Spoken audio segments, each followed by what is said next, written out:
నమస్తే, welcome to our news network. America అధ్యక్షుడు Trump Iran మీద ఒక మోసపూరిత దాడికి సిద్ధమైనట్టు ఒక ప్రముఖ పత్రిక బహిర్గతపరిచింది. మోసపూరితంగా ఇరాన్ని నాశనం చేయాలనుకుని ఒక ప్రయత్నం చేసినట్టు ఆ పత్రిక పేర్కొంది. చైనా పర్యటన తర్వాత ట్రంప్ చైనా వెళ్ళి వచ్చాడు. చైనా పర్యటన తర్వాత ట్రంప్లో చాలా నిరాశ నిస్పృహలు కలిగినాయని, చైనా నుంచి ఓటమి భారంతో వచ్చాడని, ఏదో సాధిద్దాం అనుకొని వెళ్ళిన ట్రంప్కు చైనా ఏమీ సాధించకుండానే వెనక్కి పంపించిందని, చైనా ఎలాంటి ప్రధానమైన ఒప్పందాలు ఏవీ చేసుకోలేదని, ట్రంప్ అడిగిన ఒక్క మాటకు కూడా అది ఓకే చెప్పలేదని, అందువల్లనే చాలా నిస్పృహతో తిరిగి వచ్చాడని అమెరికా పత్రికలే చెప్తున్న తరుణంలో బ్రిటన్కు సంబంధించిన ది టెలిగ్రాఫ్ అనే ఒక పత్రిక ఒక సంచలన కథనాన్ని ప్రచురించింది. ట్రంప్ వేసిన ఒక మోసపూరిత ఎత్తుగడకు సంబంధించిన కథనాన్ని బహిర్గతపరిచింది. కథనాన్ని చెప్పింది ఆ పత్రిక. ఇరాన్కు యుఏఈకి మధ్యలో ఉన్న లావా అనే ఒక ద్వీపం ఉంది. ఇరాన్కు సంబంధించిన ద్వీపం అది, ఇరాన్లో అంతర్భాగం. ఆ లావాన్ ద్వీపాన్ని హస్తగతం చేసుకోవడం కోసం యుఏఈని రంగంలోకి దింపాలనేది అమెరికా ప్లాన్. అమెరికా ఇజ్రాయెల్ కలిసి ప్లాన్ చేశాయి. డైరెక్ట్గా ఇరాన్ మీద యుద్ధానికి చైనా కూడా ఒప్పుకోలేదు. ఇరాన్ మీద యుద్ధం చేస్తా అంటే ఇరాన్ని ఒప్పించాలి, లేదంటే ఒప్పందం చేయించాలి ఇరాన్తో, తన చర్యలకు అనుగుణంగా చేయించాలనే మాట, ట్రంప్ మాటకు కూడా చైనా ఒప్పుకోలేదు, చైనా సహకరించలేదు. దాంతో ఎట్లయినా మోసపూరితంగా ఇరాన్ను దెబ్బకొట్టడం కోసం ఇరాన్లో భూభాగమైన లావాన్ అనే ద్వీపాన్ని డైరెక్ట్గా తానైనా ఇజ్రాయెల్ అయినా డైరెక్ట్గా వెళ్లకుండా తమ సైన్యం అక్కడికి వెళ్తే తమ సైన్యం చావాల్సి వస్తుంది. కాబట్టి ఇప్పటికే ప్రపంచవ్యాప్తంగా వ్యతిరేకత ఎదుర్కొంటున్న సమయంలో, తన వల్ల ప్రపంచవ్యాప్తంగా తీవ్రమైన సంక్షోభం ముంచుకొచ్చిన సమయంలో తాను డైరెక్ట్గా కాకుండా యుఏఈకి అన్ని రకాల సహకారం అందించి, వీలైతే సైన్యం కూడా కావచ్చు, యుఏఈ ద్వారా లావాన్ ద్వీపాన్ని స్వాధీనం చేసుకోవడానికి ఒక కుట్ర చేశాడు. యుఏఈని ఆ విషయం ఒప్పించాడని టెలిగ్రాఫ్ పత్రిక బయటపెట్టింది. ఈ మొత్తం వ్యవహారాన్ని యుఏఈ సైనిక దళాలు చేపట్టాలి. వాటికి మద్దతుగా వెనక ఇజ్రాయెల్, అమెరికా అన్ని రకాల మద్దతు ఉంటుంది. ఆయుధాలు, ఆర్థికపరమైనవి, అవసరమైతే సైనికపరమైన మద్దతు కూడా ఉంటుంది అని చెప్పి ఒప్పించింది అనేది పత్రిక బయటపెట్టింది. అయితే ఇదే సమయంలో అది యుఏఈ లావాన్ ద్వీపం మీదకి వెళ్ళగానే, అది ఆక్రమించుకోగానే, ఇరాన్ మొత్తం తన దృష్టి అటువైపు మళ్ళించగానే తాము హర్ముజ్ జలసంధి దగ్గర ఒక భారీ దాడి చేయాలనేది అమెరికా ప్లాన్ చేసింది అనేది ఈ టెలిగ్రాఫ్ పత్రిక బహిర్గతపరిచింది. యుఏఈ ద్వారా ఈ చర్య చేయించి ఒక భారీ సైనిక దాడికి ట్రంప్ ప్లాన్ చేస్తున్నాడు అనేది ది టెలిగ్రాఫ్ పత్రిక చెప్పిన విషయం. మొత్తంగా యుఏఈని ఈ మొత్తం అంశంలో బలిపశువుగా చేయదలుచుకున్నాడు అనేది ప్రపంచం ముందు అర్థమైపోయింది. ఇరాన్ మీద దాడి చేసి 40-45 రోజుల తర్వాత కూడా ఏమాత్రం కనీస విజయం కూడా సాధించలేని ట్రంప్, ఇజ్రాయిల్ ఇక విజయం సాధించలేమనే పరిస్థితి అర్థమైన తర్వాత ఇప్పుడు యుఏఈ ద్వారా ఈ పని చేయిద్దామనేది వాళ్ళు ఒక కుట్రపూరిత, మోసపూరిత పనికి పూనుకున్నారనేది టెలిగ్రాఫ్ చెప్పింది. టెలిగ్రాఫ్ పత్రిక ఇది ప్రకటించిన వెంటనే జరిగిన పరిణామం ఏంటంటే, యుఏఈ మీద డ్రోన్ అటాక్ జరిగింది. యుఏఈ అణు విద్యుత్ కేంద్రం మీద యునైటెడ్ అరబ్ ఎమిరేట్స్ యుఏఈ రాజధాని అబుదాబిలో అణు విద్యుత్ కేంద్రం మీద డ్రోన్ అటాక్స్ జరిగింది.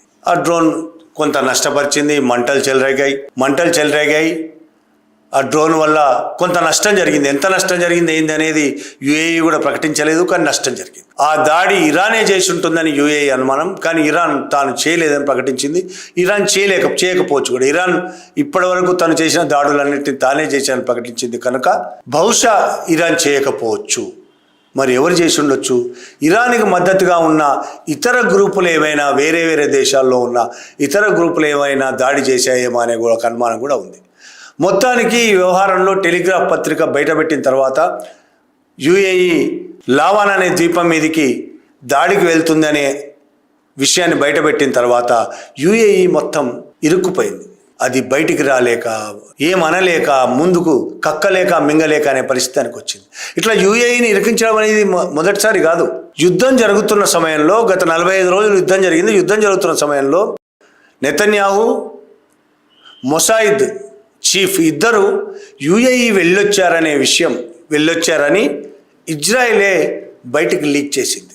వెళ్ళొచ్చారా లేదా ఎవరికి తెలియదు, కానీ యుఏఈ వెళ్ళారు, అక్కడ రాజుతో సహా అందరితో మాట్లాడారు అనేది ఇజ్రాయెల్ నుంచి వచ్చిన కథనం. ఆ తర్వాత ఆ విషయాన్ని యుఏఈ ఖండించింది, మా దగ్గర రాలేదని చెప్పింది. ఇది నిజంగా కావాలని ఇజ్రాయెల్ యుఏఈని ఎలాగైనా ఇరికించి తమ వైపు నిలబెట్టుకోవడానికి చాలా తీవ్ర ప్రయత్నం చేస్తుంది అమెరికా, ఇజ్రాయిల్. అందులో భాగంగానే ఆ విధంగా ప్రచారం చేసింది. ఇరాన్కి ఇప్పుడు ఏంటి, యుద్ధం జరుగుతున్న సమయంలో యుఏఈకి నెతన్యాహు మొసాద్ చీఫ్ వచ్చారు అంటే యుఏఈ వీళ్ళకి అన్ని రకాలుగా సహకరిస్తున్నది అని ఇరాన్ నమ్ముతుంది. కాబట్టి ఇరాన్ యుఏఈ మీద దాడి చేస్తుంది సీరియస్గా. అంతకుముందు కూడా చేసింది. సీరియస్ దాడులు చేస్తే యుఏఈ కూడా తప్పనిసరి పరిస్థితుల్లో యుద్ధానికి దిగాల్సిన పరిస్థితి వస్తుంది. అదే వీళ్ళకి కావాల్సింది, అమెరికాకు ఇజ్రాయెల్. ఇప్పుడు ఎలాగైనా బలిపశువుని చేయాలని ఇరాన్ మీదకి యుద్ధానికి యుఏఈని పంపించే కుట్ర చేశారు అనేది పత్రిక బయటపెట్టడంతో ఇప్పుడు యుఏఈ ఎటు కాకుండా పరిస్థితి వచ్చింది. చైనా పర్యటన తర్వాత పూర్తి నిరాశకు గురైన ట్రంప్ ఏదో ఒక పెద్ద దాడికి సిద్ధమవుతున్నాడు అనేది ది టెలిగ్రాఫ్ పత్రిక చెప్పింది. అంతకు ముందే చైనా వెళ్ళి ఒక రకమైన ఓటమితో తిరిగి వచ్చాడు అమెరికాకు అని, అన్ని కోల్పోయినట్టు ఉన్నాడు ట్రంప్ అని అమెరికాకు సంబంధించిన న్యూయార్క్ టైమ్స్, వాషింగ్టన్ పోస్టు బయటపెట్టినాయి, రాసినాయి. అవి ట్రంప్ ఓడిపోయి వచ్చాడు చైనా నుంచి అని. తను అనుకున్న దాంట్లో 5% కూడా చైనాలో జరగలేదు, ఏమి జరగకుండా తిరిగి వచ్చాడని. స్పష్టమైన విజయం, కనీస విజయంతో కూడా తిరిగి రాలేదు ట్రంప్. ఆయన పూర్తిగా ప్రపంచం మీద పట్టు కోల్పోయి తిరిగి వచ్చినట్టు కనిపిస్తున్నది అని రాశారు. ఇంకొక వైపు అమెరికాలో తీవ్ర ద్రవ్యోల్బణం పెరిగిపోతున్నది, పెట్రోల్ ధరలు విపరీతంగా పెరిగిపోతున్నాయి, మిగతా వస్తువుల ధరలు పెరిగిపోతున్నాయి. ట్రంప్ పట్ల వ్యతిరేకత పెరుగుతుంది అమెరికాలో. త్వరలో ఎన్నికలు రాబోయే పరిస్థితి, ఎన్నికలు కూడా రాబోతున్నాయి. ఎన్నికలకు ప్రచార సమయం కూడా ప్రారంభం అవుతుంది, త్వరలోనే ప్రచారం చేసుకోవాల్సిన. ఇప్పుడు ఎన్నికల్లో ట్రంప్ ఏమని ప్రచారం చేసుకోవాలో కూడా తెలియని పరిస్థితి. ఎన్నికల్లో ప్రచారం చేసుకోవాలంటే ఇరాన్ మీద గెలవాలి, లేదు ఇరాన్తో గౌరవప్రదమైన, అమెరికాకు గౌరవప్రదమైన ఒప్పందం చేసుకోవాలి. ఈ రెండు సాధ్యమయ్యే పరిస్థితి ట్రంప్ కనబట్టలేదు. గెలవలేమనేది తేలిపోయింది, ఇరాన్ మీద గెలవలేమనేది తేలిపోయింది. గౌరవప్రదమైన ఒప్పందం అంటే ఏంటి, హర్ముజు ఇరాన్కి చెందింది కాదు అనే ఒక ఒప్పందం చేసుకోవాలి. రెండోది అణు పరీక్షలు జరపము, అంటే అణు ఇంధనం ఇరాన్ దగ్గర ఉండకుండా చేయడం. ఈ రెండు జరగని పని అనేది తేలిపోయింది. ఈ పరిస్థితుల్లో ఒక పెద్ద యుద్ధానికి మళ్ళీ ట్రంప్ తలబడబోతున్నాడా, పెద్ద యుద్ధానికి ముందుకు రాబోతున్నాడా అనే ఒక అనుమానాలు అయితే ఇక్కడ వస్తున్నాయి. ప్రపంచవ్యాప్తంగా బలాబలాలను తారుమారు చేయగలిగే ఒక పరిణామం జరగబోతుంది. అమెరికా వచ్చేసాడు ట్రంప్ చైనా నుంచి. రేపు రష్యా అధ్యక్షుడు పుతిన్ చైనాకు పోబోతున్నాడు. చైనా అధ్యక్షుడు షీ జిన్పింగ్, పుతిన్ ఇద్దరు సమావేశం కాబోతున్నారు. వీళ్ళిద్దరు సమావేశం పట్ల ట్రంప్ చాలా ఆసక్తిగా ఉన్నారు, ఏం జరగబోతుందని. ఇంకొక ముఖ్యమైన విషయం ఏంటంటే ఇరాన్ చైనా మధ్య రాజకీయ ఆర్థిక వ్యూహాత్మక సంబంధాలను ఇరాన్ తరపున కోఆర్డినేట్ చేసే గాలిబాఫ్, ఇతను ముస్తఫా ఖొమైనీకి అధికారిక ప్రతినిధి, పార్లమెంట్ స్పీకర్ కూడా గాలిబాఫ్, అతను కూడా చైనా పోబోతున్నాడని వార్తలు వస్తున్నాయి. ఖచ్చితమైన ఇన్ఫర్మేషన్ కాదు, ఎక్కడ అధికారికంగా ఇప్పటివరకు ప్రకటించలేదు, కానీ గాలిబాఫ్ కూడా చైనా పోబోతున్నాడు అనేది వార్తలు వస్తున్నాయి. ఇది ట్రంప్కు నిద్రపట్టకుండా చేస్తున్నది. రష్యా, చైనా, ఇరాన్ ఒక్కటైతే ప్రపంచంలో బలాబలాల పొందికలో మార్పు వచ్చే అవకాశం ఉంది. తాను బలహీన పడిపోతున్నాడనే విషయం ప్రపంచానికి తెలిసిపోతుంది అనేది ట్రంప్కు పెద్ద భయం పట్టుకున్నది. ట్రంప్కే కాదు, అమెరికా కార్పొరేట్ కంపెనీలకన్నిటికీ కూడా ఇదే భయం పట్టుకున్నది. ఈ నేపథ్యంలో ఎట్లయినా మళ్ళీ ఓడిపోయామని, ఒక రకంగా ఓడిపోయినా సరే మళ్ళీ యుద్ధం చేసి ఎట్లయినా గెలవాలని ట్రంప్ ఇరాన్ మీదకి కాళ్ళు దూతున్నాడు అనేది అర్థమవుతుంది. ఆల్రెడీ బహిరంగ ప్రకటన చేశాడు. ఈ టెలిగ్రాఫ్ పత్రిక బయటపెట్టడంతో, యుఏఈ ద్వారా దాడి చేయాలని బయటపెట్టడంతో అది పక్కన పెట్టినట్టు అర్థమవుతున్నది ఆ పథకాన్ని. ఇప్పుడు డైరెక్ట్గానే దాడి చేశాడు. మాతో ఒప్పందం చేసుకోకపోతే నీ అంతు చూస్తా అని ఇరాన్ను మళ్ళీ బెదిరించి, ఇట్లాంటి బెదిరింపులు ఎంతకాలం నుంచి మనం రోజు వింటున్నాం. ట్రంప్ బెదిరిస్తూనే ఉంటాడు, జరిగేది ఏం లేదు అక్కడ. ఇరాన్ ఏమాత్రం భయపడటం లేదు, దేనికైనా సిద్ధమని ఇరాన్ అన్నిటికీ సిద్ధమైనట్టుంది ఇరాన్. ఎంతవరకైనా పోరాటం చేయడానికి సిద్ధంగా ఉన్నారు ఇరాన్. ఈ పరిస్థితుల్లో మళ్ళీ బెదిరిస్తున్నాడు ట్రంప్, ఒప్పందానికి రా లేకపోతే నీ అంతు చూస్తా. మళ్ళీ యుద్ధానికి సిద్ధమైనట్టు ట్రంప్ కనబడుతుంది. నిజంగా యుద్ధం చేస్తాడా లేదా తేలుస్తుంది, కానీ యుద్ధ భజనాలు మాత్రం మొదలుపెట్టాడు. యుద్ధం తప్ప వేరే మార్గం లేదు, యుద్ధం చేస్తాం. రేపు ఎలక్షన్స్ రాబోతున్న ఎలక్షన్ ప్రచారంలో ఎట్లయినా ఇరాన్ను బెదిరించి ఇప్పుడు ఒప్పందం చేయించుకుంటే రేపటి ప్రచారంలో తనది పైచేయి అవుతుంది. లేదు ఇప్పుడున్న పరిస్థితి ఇలాగే ఉంటే ఇరాన్ ఓడిపోకుండా ఉంటుంది, ఒప్పందం కూడా చేసుకోలేకపోతాడు. దీనివల్ల రేపు రిపబ్లికన్ పార్టీ చిత్తుగా ఓడిపోవడం ఖాయం. అమెరికాలో ఎలక్షన్ ప్రచారంలో కూడా ట్రంప్ ఏ మోహంతో పాల్గొంటాడు అనేది పెద్ద ప్రశ్న.